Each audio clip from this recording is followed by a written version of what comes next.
You know, I think we need to say where we stand on Paramore as a whole. We're taking Paramore to task, you know? They gave us art and we're going to judge that art. That's what we do here on the Emo Social Club podcast. We judge art. We judge everything. We judge them. We're going to do a little bit of a tier list. We're going to talk about the records. We're going to go in order of timeline and we're going to put them in a little bit of a tier list. We got S through D. We will come to some amount of conclusion where we just make it, you know, work for the both of us.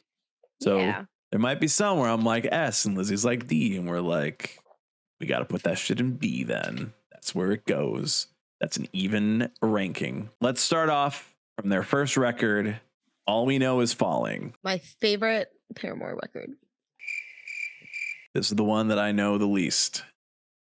And also the one where I think the songs sound more all alike to each other. Wow.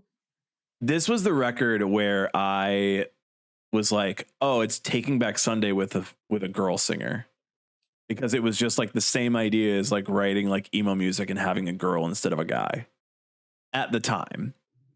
And I just felt like the music was very just like the exact same as a Taking Back Sunday, as a whatever. I would say A, based on personal bias, but also I heard only part of Riot first, the first time I heard Paramore, but I listened to All We Know Is Falling in full as my first Paramore album. And Conspiracy on there, banger.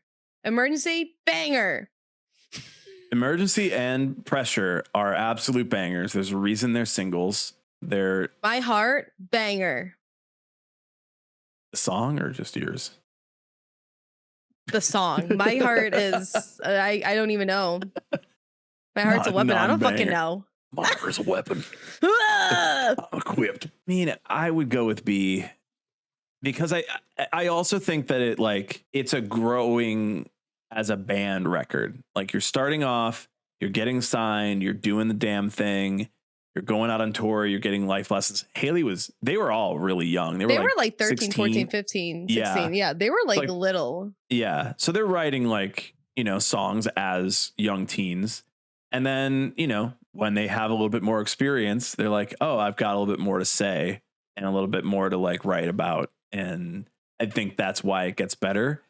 But I do think they came out the gates with some really good songs, just not all good songs. There's not a bad song on that album. I say again, like earlier, I said, like, I think I could listen to more straight Paramore and I don't hear a bad song. I'm going to drop it in A for now. When we get a little bit more of this tier list going, we might have a little bit of thoughts about it. We're gonna fight. I might fight you on it. Riot. Bangers all the way down. I'm going to be honest with you. Oh no. This is one of the records where I think you put the hot fire up front and the back end is like, this is some stuff I've been working on. Bad. When I'm cooking up in the stew, this is what I got out of it. You know? Letting them cook. No, have you heard the Let the Planes Begin? Hello? Yes, that's a good song. Have you heard it live? Yes. With the Hallelujah encore? Yes. Yeah. Do you know how many times I've watched Paramore live at Congress? Yeah. Well, I was there, so yeah. Oh. Lizzie's like, allow me to flex slightly. Fences is not a good song. What? That's one Fences of my favorite Paramore songs. I'm sorry. I'm really pushing B with it. That's bad. That is incorrect. That's what B stands for, yeah. Going A. That's an even middle ground. Mm-hmm. You're saying S, right? Yeah. We'll see where this all shakes up when we get everything going. Because we're on Brand New Eyes. This is where it's shaking up. It's S. This is their best record, period. I don't think so. Brick by Boring Brick as the first single. Brick by Boring Brick is a great song. Yeah. But then they got fucking Ignorance. Great song. They got Careful. I did not like that song that too much. Didn't like Careful. Only exception. I cannot connect with that whatsoever. All I Wanted. That one do bang. We're talking like some of the hottest fire in Paramore's catalog right now. And it's all on one record.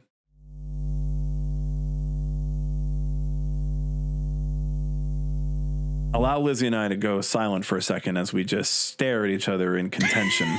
All right. Oh my God. I think we're about to put literally everything in A.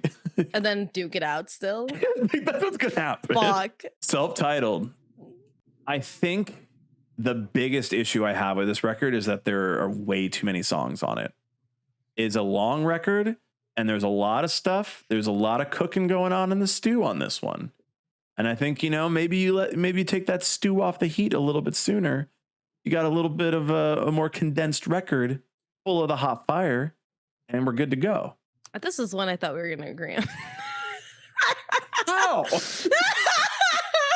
I thought this would go in like an A or an S.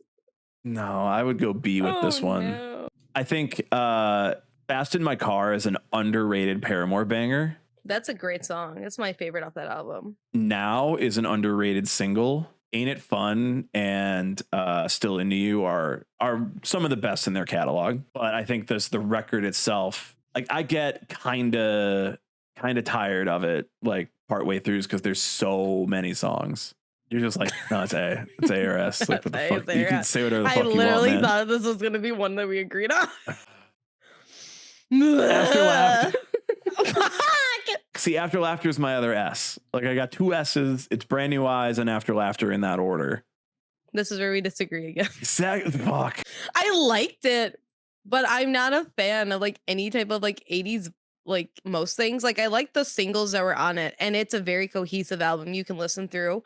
For me, though, like, I've heard better from Paramore, and I was like, this just kind of sounds like what everyone else is doing right now. Like, it goes because it's Paramore and it's done very, very well, but it's kind of falling in trend with everybody at the moment. And it didn't hit me as much. Again, maybe if I'm like in my late 30s, it'll hit me. It's like in 10 years. It's like you're like, I disagree with you and I want you to hurt because of it. Fake Happy should have sold you on this as hard as fuck. It was really good. Again, but like, it didn't hit me the same. Where would you put This Is Why, the new record? Where would you put it? I would say S. Oh, no. Oh, no. That's the no. Well, that's our tier list.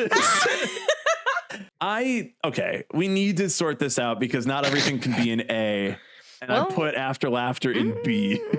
So this is just an offensive image on the internet. People will report us if we post this image anywhere. For what? Bullying? Yes, for being so wrong. If I had to just like put these records in and of themselves, because we know they're all fire and we know they're all good, I would put, like, this would be my tier list. I would put All We Know Is Falling in D. I would put Riot in C. I would put Self-Titled in B. I would probably put This Is Why in B as well. And I would put that there. No Actually, A's. I'll bump that up. So we just have like a full. Just even it out. Yeah, just even it out. So for me, S tier is Brand New Eyes and After Laughter.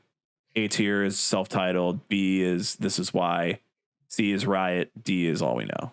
I would put Riot in S. This Is Why in S. So Lizzie is the exact opposite, where everything is S. All We Know Is Falling A. Self-Titled B. I would put After Laughter before Brand New Eyes. Lizzie has made one of the ugliest images on the internet. Oh my god! Owl. Defend yourself. Give a defense based on your thoughts on this, how you've gotten to this tier list. I think we have to look at overall like longevity of it, because we have Riot, straight through bangers, no misses, no skips. And it's like an album that we all recall back to and we say, yes, that's Paramore. This is how they started, this is what it is, and this is how they have evolved.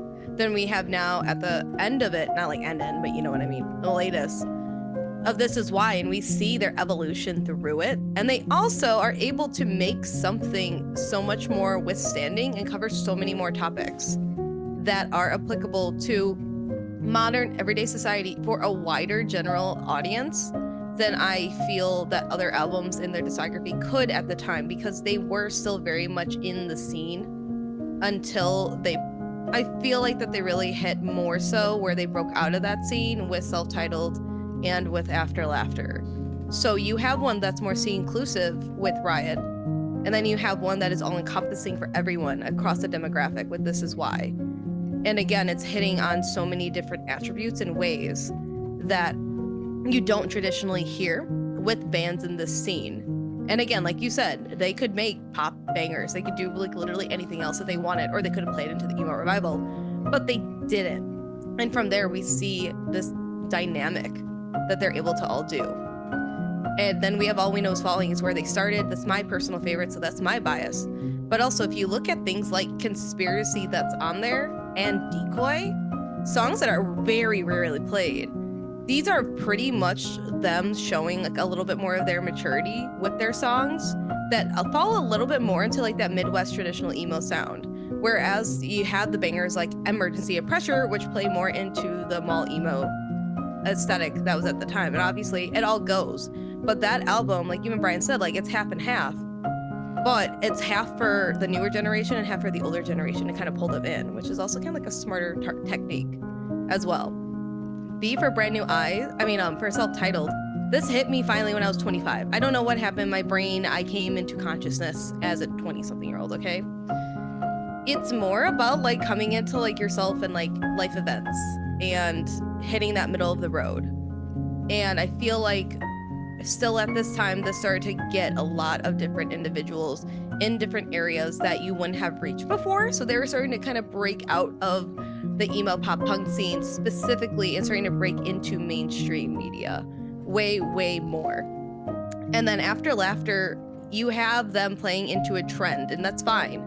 Everyone plays into trends at some point. They still put out a solid album, and it's very fun. It's very dancey. It's very different. It's an embarkment away from it, and they did hit on a lot of things that brought in a really wide audience and that made them more household names than they kind of already were. It made them more universally known. And then Brand New Eyes, it just, for me, again, I think maybe I just need to be older and have different life experiences to really get it and to fully understand it. But that's about it. Mo said, you know, when someone in your class gives a presentation on a book they never read, that's what that was. Look, I think actually like a better way of doing this was what we just did. We just said, okay, if we put everything where we both like it, all the records are good, all the records are fire, they're all an A. And then if we put them in our own little tier list here, we can see those, we can see our takes. And now we just have to leave it up to the viewer to decide how they feel about it. What do you think? Do you think that Lizzie is right? Or, was I a correct person in every way that I can be? Is it because I read more music reviews and criticism over my entire lifespan? Yeah, that probably fucked you up. You should stop doing that. I'm a nerd first and a hater second. But I am both.